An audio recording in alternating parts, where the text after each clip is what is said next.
Hello दोस्तों, आज की YouTube क्लासेस में आप सभी का स्वागत है। आज की YouTube क्लासेस में हम पढ़ेंगे काव्य गुण। काव्य गुण के 3 भेद होते हैं। फर्स्ट, प्रसाद गुण।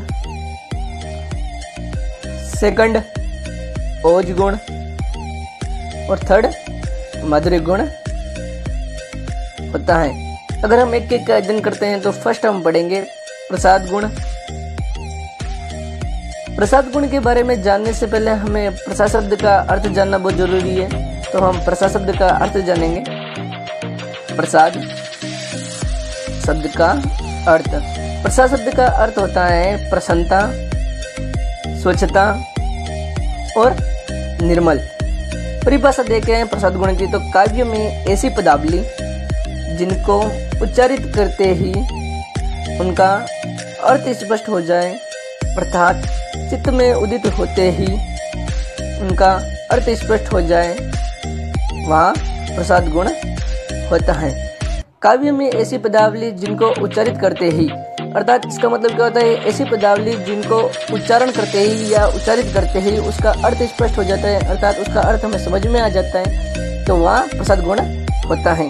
अगर हम प्रसाद गुण को एक उदाहरण के माध्यम से इसकी परिभाषा को समझे तो जिस प्रकार सरोवर का जल निर्मल हो तो तले तक सब कुछ स्पष्ट दिखाई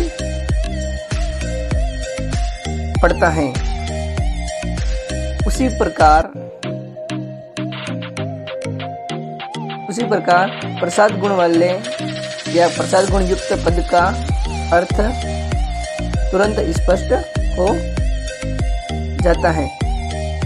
अर्थात इसका तात्पर्य यह होता है कि जिस प्रकार सरोवर का जल अगर निर्मल होगा तो हमें तले तक अर्थात नीचे तक सब कुछ या गहराई तक सब कुछ स्पष्ट दिखाई पड़ेगा। उसी प्रकार प्रसाद गुण युक्त पद का भी हमें अर्थ तुरंत स्पष्ट हो जाता है, अर्थात उसका अर्थ हमें जल्दी से समझ में आ जाता है। अगर हम मठ के अनुसार हम प्रसाद गुण की परिभाषा देखते हैं तो सूखी काष्ठ में अग्नि सहज व्याप्त हो जाती है, सूखी काष्ठ में अग्नि सहज व्याप्त हो जाती है। उसी प्रकार प्रसाद गुण वाले पद का अर्थ मन में सहज व्याप्त हो जाता है।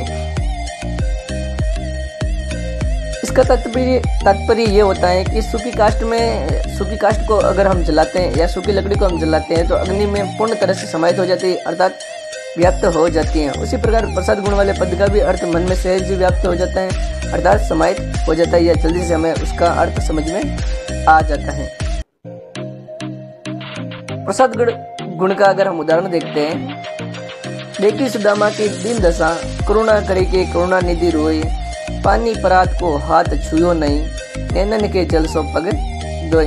अर्थात इस पूरी पदावली में अतिशयोक्ति अलंकार भी है, अर्थात इसका अगर हम अर्थ देखते हैं तो देखी सुदामा की दीन दशा, जब सुदामा श्री कृष्ण के दरबार में गए थे तो कृष्ण ने सुदामा की दशा देखी तो करुणा करी के करुणा निधि रोए, अर्थात वो बहुत ही दुख के साथ उनके सामने रोए थे, अर्थात उन्होंने अपना आंसू निकाले और अर्थात रोए थे, अपना दुख प्रकट किया था।